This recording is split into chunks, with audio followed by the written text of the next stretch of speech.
ಶೀತ, ನೆಗಡಿ, ಕೆಮ್ಮು, ಗಂಟಲಿನಲ್ಲಿ ಕಿಚ್ ಅನ್ನುವಂತಹ ಅನುಭವ ಆಗಿರ್ಬೋದು, ಕಫ ಆಗಿರ್ಬೋದು, ಏನು ಸಹ ಕೂಡ ನುಂಗೋದಕ್ಕೆ ತುಂಬಾ ಕಷ್ಟ ಆಗುತ್ತೆ. ಎಂಜಲ್ ಸಹ ಕೂಡ ತುಂಬಾ ನುಂಗೋದಕ್ಕೆ ಕಷ್ಟ ಆಗುತ್ತೆ. ಈ ರೀತಿ ಗಂಟಲಿನಲ್ಲಿ ಒಂದು ರೀತಿ ಇನ್ಫೆಕ್ಷನ್ ಆಗಿರ್ಬೋದು, ಈ ರೀತಿಯ ಸಮಸ್ಯೆಗಳ ಏನಾದರೂ ನಿಮ್ಮನ್ನು ಕಾಡ್ತಾ ಇದ್ದರೆ ಈ ಒಂದು ಸಿಂಪಲ್ ಹೋಮ್ ರೆಮಿಡಿನ ಒಮ್ಮೆ ಟ್ರೈ ಮಾಡಿದ್ರೆ ಸಾಕು.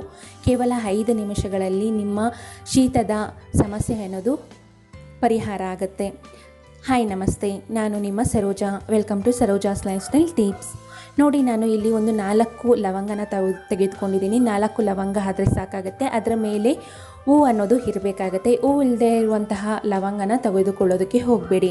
4 ಲವಂಗನ ಒಂದು ಬೌಲ್ಗೆ ಹಾಕ್ಕೊಳ್ತಾ ಇದ್ದೀನಿ ನಾನು ಇಲ್ಲಿ.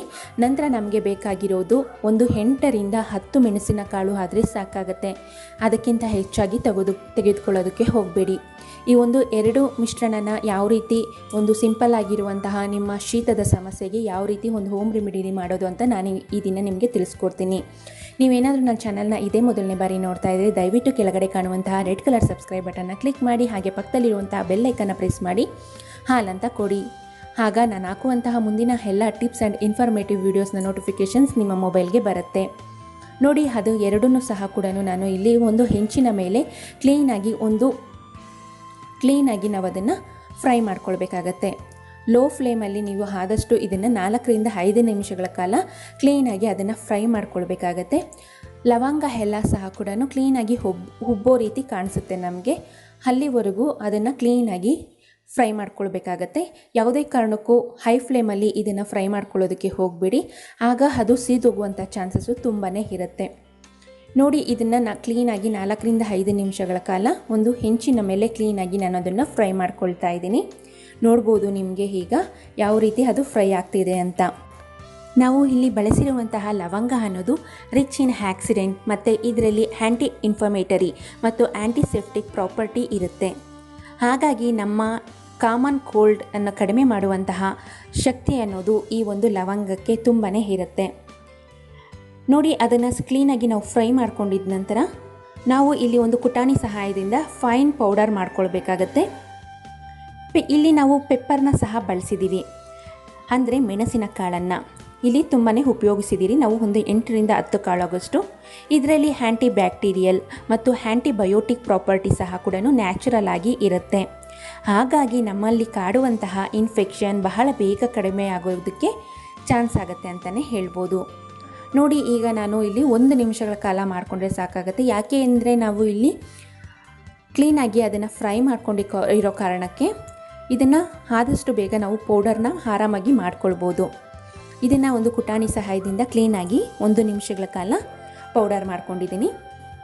ಪೌಡರ್ ಮಾಡ್ಕೊಂಡಿದ್ದ ನಂತರ ನಾನು ಇಲ್ಲಿ ಒಂದು ಕ್ಲೀನಾಗಿರುವಂತಹ ಬೌಲಲ್ಲಿ ಇದನ್ನು ಟ್ರಾನ್ಸ್ಫರ್ ಮಾಡ್ಕೊಳ್ತಾ ಇದ್ದೀನಿ. ಈ ರೀತಿ ಫೈನ್ ಪೌಡರ್ ಆಗಬೇಕಾಗತ್ತೆ ಈ ಒಂದು ಮಿಶ್ರಣ ಅನ್ನೋದು. ಇದಕ್ಕೆ ನಾನು ಇಲ್ಲಿ ಈಗ 1 ಸ್ಪೂನ್ ಅಥವಾ 1.5 ಸ್ಪೂನ್ ಆಗೋಷ್ಟು ಪ್ಯೂರ್ ಜೇನುತುಪ್ಪ ಇದ್ದರೆ ಇನ್ನೂ ತುಂಬಾ ಒಳ್ಳೆಯದು. ಈಗ ಹಳ್ಳಿಗಳಲ್ಲೆಲ್ಲ ಸಿಗುತ್ತಲ್ವ ಕಡ್ಡಿ ಜೇನು ಅಂತ, ಆ ಕಡ್ಡಿ ಜೇನಿನ ತುಪ್ಪ ಇದ್ದರೆ ಇನ್ನೂ ತುಂಬಾ ಒಳ್ಳೆಯದು. ಇಲ್ಲ ಪ್ಯೂರ್ ಜೇನುತುಪ್ಪನಾದರೂ ಬಳಸಿ.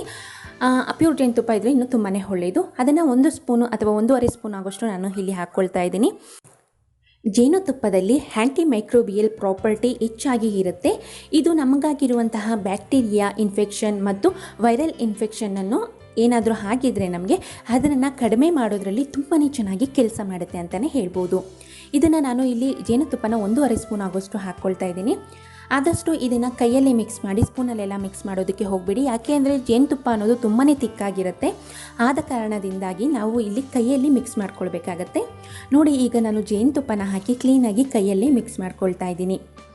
ಇದನ್ನು ಕೈಯಲ್ಲಿ ಕ್ಲೀನಾಗಿ ಮಿಕ್ಸ್ ಮಾಡ್ಕೊಳ್ಬೇಕಾಗುತ್ತೆ. ಇದೇನಾದರೂ ನೀವು ದೊಡ್ಡವರು ಉಪಯೋಗಿಸ್ತಾ ಇದ್ದರೆ ಈ ಒಂದು ಮಿಶ್ರಣನ ನಾನು ಮಾಡಿರುವಂಥ ಅಳತೆಯಲ್ಲಿ ನೀವು ಇದನ್ನು 2 ಬಾರಿ ತೆಗೆದುಕೊಳ್ಬೇಕಾಗತ್ತೆ. ಬೆಳಗ್ಗೆ ಅರ್ಧ ತಗೊಳ್ಳಿ, ಸಂಜೆ ಅದನ್ನು ಅರ್ಧ ತಗೊಳ್ಬೇಕಾಗತ್ತೆ. ನೋಡಿ, ಇದು ತುಂಬಾ ತಿಕ್ಕಾಗಿದೆ. ಅದಕ್ಕೋಸ್ಕರ ನಾನು ಮತ್ತೆ ಇನ್ನೂ ಸ್ವಲ್ಪ ಜೇನುತುಪ್ಪನ ಹಾಕ್ಕೊಳ್ತಾ ಇದ್ದೀನಿ. ಇದು ಯಾವ ರೀತಿ ಇರಬೇಕಂದ್ರೆ ಸಿರಪ್ ಯಾವ ಹದದಲ್ಲಿರುತ್ತೋ ಅದೇ ಹದದಲ್ಲಿ ಈ ಒಂದು ಮಿಶ್ರಣ ಅನ್ನೋದು ಸಹ ಇರಬೇಕಾಗತ್ತೆ. ನೋಡಿ, ಹೀಗೆ ಕ್ಲೀನಾಗಿ ಇದನ್ನು ಕೈಯಲ್ಲಿ ಆದಷ್ಟು ಮಿಕ್ಸ್ ಮಾಡ್ಕೊಳ್ಳಿ. ನೀವೇನಾದರೂ ಮಕ್ಕಳಿಗೆ ಯೂಸ್ ಮಾಡೋದಾದರೆ 1 ಬೆರಳಿನ ಸಹಾಯದಿಂದ ಕ್ಲೀನಾಗಿ ಅದರಲ್ಲಿ ಎತ್ಕೊಂಡು ಮಕ್ಕಳ ನಾಲಿಗೆ ಮೇಲೆ ಸೋರಬೇಕಾಗತ್ತೆ. ನೋಡಿ ಈಗ ನಾನು ತೋರಿಸ್ತಾ ಇದ್ದೀನಲ್ವಾ, ಈ ಒಂದು ಅಳತೆಯಲ್ಲಿ ನೀವು ಎತ್ಕೊಂಡು 1 ವರ್ಷದಿಂದ 5 ವರ್ಷದ ಮಕ್ಕಳಿಗೆ ನೋಡಿ ಈ ರೀತಿ ಬೆರಳಿನ ಸಹಾಯದಿಂದ ಇಷ್ಟು ಮಾತ್ರ ಆದರೆ ಸಾಕಾಗುತ್ತೆ ಮಕ್ಕಳಿಗೆ.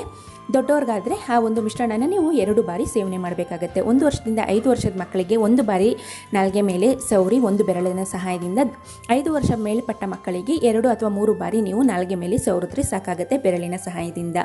ಈ ರೀತಿ ನೀವು ಮಾಡೋದ್ರಿಂದ ಕೇವಲ 5 ನಿಮಿಷಗಳಲ್ಲಿ ನಿಮಗೆ ಆಗಿರುವಂತಹ ಗಂಟಲಿನ ಇನ್ಫೆಕ್ಷನ್ ಆಗಿರ್ಬೋದು, ಶೀತ, ನೆಗಡಿ, ಕೆಮ್ಮು ಎಲ್ಲ ಸಹ ಕೂಡ ನಿವಾರಣೆ ಆಗುತ್ತೆ ಅಂತಲೇ ಹೇಳ್ಬೋದು. ಈ ಒಂದು ಮಾಹಿತಿ ಏನಾದರೂ ನಿಮಗೆ ಇಷ್ಟ ಆದಲ್ಲಿ ಪ್ಲೀಸ್ ಲೈಕ್ ಬಟನ್ನ ಕ್ಲಿಕ್ ಮಾಡಿ. ನೀವಿನ್ನೂ ನನ್ನ ಚಾನಲ್ನ ಸಬ್ಸ್ಕ್ರೈಬ್ ಮಾಡ್ದೇ ನೋಡ್ತಾ ಇದ್ದರೆ ದಯವಿಟ್ಟು ಸಬ್ಸ್ಕ್ರೈಬ್ ಮಾಡಿ, ಹಾಗೆ ಪಕ್ಕದಲ್ಲಿರುವಂಥ ಬೆಲ್ಲೈಕನ್ನ ಪ್ರೆಸ್ ಮಾಡಿ ಇಟ್ಕೊಳ್ಳಿ. ಇನ್ನೂ ಡೌಟ್ಸ್ ಇದ್ದರೆ ದಯವಿಟ್ಟು ಕಮೆಂಟ್ ಮಾಡಿ. ಆದಷ್ಟು ಈ ಒಂದು ಇನ್ಫಾರ್ಮೇಟಿವ್ ವೀಡಿಯೋಸ್ನ ನಿಮ್ಮ ಫ್ಯಾಮಿಲಿ ಮೆಂಬರ್ಸ್, ಫ್ರೆಂಡ್ಸ್ಗೆ ಆದಷ್ಟು ಶೇರ್ ಮಾಡಿ. ಮುಂದಿನ ವೀಡಿಯೋ ಒಂದಿಗೆ ಸಿಗ್ತೀನಿ. Take care, bye. Thank you for watching.